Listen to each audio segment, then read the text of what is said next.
लोकप्रिय आमदार राजूभैया नवघरे यांच्या हस्ते कुरुंदा, ताभडी, कोठारी, पारडी खुर्द आणि टोकाई मातागड या ठिकाणी विविध विकास कामांचे भूमिपूजन आणि लोकार्पण सोहळा पार पडला। त्यानिमित्ताने सर्व सर्कलमधील ज्येष्ठ श्रेष्ठ पदाधिकारी, राष्ट्रवादी कार्यकर्ते, पत्रकार बंधू आणि नागरिकांची मोठी गर्दी या कार्यक्रमासाठी उपस्थित होती।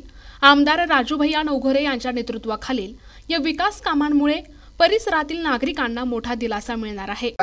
कार्यक्रमाच्या निमित्ताने मागच्या काही काळामध्ये नामदेव दळवी सर यांनी प्रास्ताविकात सांगितलं की हेमाडपंथी बांधकाम आपण त्या माध्यमातून करतोय।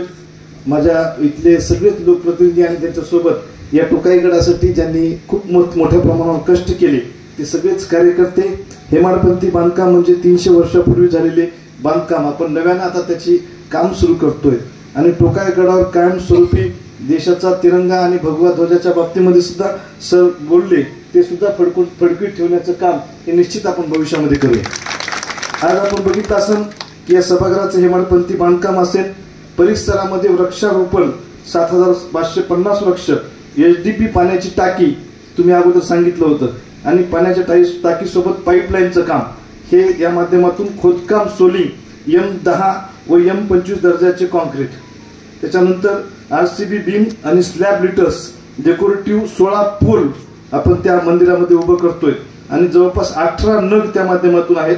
ऑक्टो बेंचेस, पथदिव्य सौंदर्यीकरण व इतर अशा जवळपास 2.5 कोटी रुपयाच्या कामाच्या भूमिपूजनाच्या कार्यक्रमासाठी आपण सगळेजण इथं जमलेले आहोत। त्याची किंमत किती आहे हे वेगळी गोष्ट आहे, पण जर आपण हा टोकाई परिसर डेव्हलप करू शकलो, तुमच्या मनातील या संकल्पना या मतदारसंघातील एक पर्यटन क्षेत्र म्हणून, तीर्थक्षेत्र म्हणून तुम्ही आम्ही जिथं डोकं टेकवितो त्या आपण बाराशिवच्या हनुमानापासून ते सगळ्या मंदिरासाठी जिथं जिथं म्हणून तुमच्या आमचे श्रद्धास्थान आहेत, जिथं तुम्ही आम्ही म्हणून डोकं टेकवितो अशा सगळ्या ठिकाणी आपण निधी आणण्याचं काम याच्या अगोदर केलेलं आहे। प्रतिनिधी नंदू परदेशी, NTP न्यूज मराठी, वसमत, हिंगोली।